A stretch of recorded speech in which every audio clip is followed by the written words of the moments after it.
नया Wagner chief कौन होगा? ये जो 25,000 लड़ाके जिनकी मैं बार बार बात कर रहा हूं, इनको कौन अब लीड करेगा? प्रिगोजिन की मौत के बाद पूरी दुनिया ये जानना चाहती है कि नया बॉस वैगनर का कौन होगा। तो आपके सामने वो तीन नाम जो सबसे आगे चल रहे हैं। पहला नाम है वैगनर कमांडर एंटोन एलिजारोव का, दूसरा नाम है Wagner chief of staff Andrey Troshev का, और तीसरा नाम है वैगनर कमांडर अलेक्जेंडर कुजनेत्सोव का। ये जो तीन नाम आ रहे हैं, आखिर इन तीनों में सबसे ज्यादा संभावना किसकी है? यह भी एक सवाल यहां पर बनता है। निनाद शेठ, आपका कोई टेक है इस पर?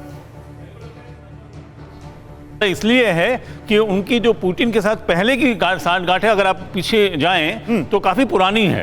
एक ट्रस्ट फैक्टर है और एक ट्रस्ट फैक्टर वैगनर के बाकी के लड़ाकों के साथ भी है, क्योंकि वो फील्ड में खासकर बाखमुत में आगे से लड़े थे। तो पर इसमें एक और प्रश्न है कि क्या वो पुतिन की तरफ अब जाएंगे कि नहीं। तो इस वक्त मेरे को ऐसा लग रहा है कि एक ओपन क्वेश्चन है कि अंदर से आएगा क्रेमलिन के नया कमांडर या इनको ये चूज करेंगे। और ये क्वेश्चन एक ही चीज डिसाइड कर सकती है, कितने वैगनर के लड़ाके वो अपने साथ ला सकते हैं। ओके, दीपक सर आ चुके हैं हमारे साथ। दीपक सर, आपको क्या दिखता है इन 25,000 वैगनर्स का फेट? ये कहां जाएंगे, क्या करेंगे अब?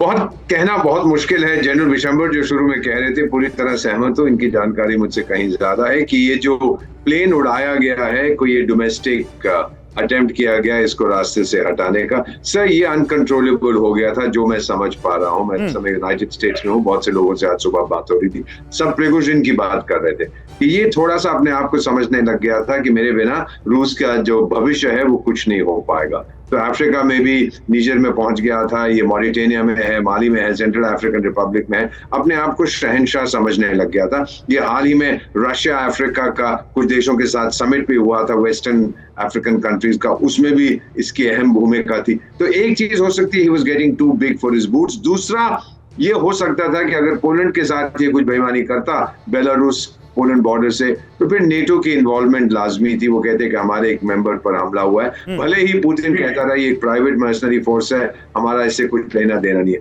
ये दो कारण है। He had become inconvenient, simple सी बात ये है सर, और इसको हटाना था। अगर आप एक मुझे आधा मिनट और दे तो मेरे को किसी ने एक व्हाट्सएप मैसेज भेजा ऑन अ लाइटर नोट कि रूस के प्रधानमंत्री कहते हैं पुतिन से कि देखो जी, इतनी सारी टाइम जोन्स है हमारे देश में, मैं कंफ्यूज हो जाता हूँ। मैं कहीं गया, शाम थी, मैंने अपनी वाइफ को फोन किया, उसको गुड इवनिंग, वो कहने लगे अभी तो सुबह के 4 बजे हैं। फिर मैंने चीन के प्रेसिडेंट को बोला हैप्पी बर्थडे, बोला मेरा बर्थडे तो कल है।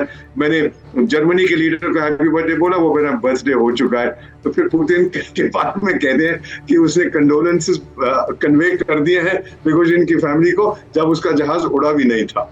ये मजाक भी वहां पर इस समय हो रहा है, but this is going to be serious. अभी कहानी खत्म नहीं होगी। जो बाकी लीजन्स रशिया की कहानी उधर भी खत्म नहीं हुई है सर।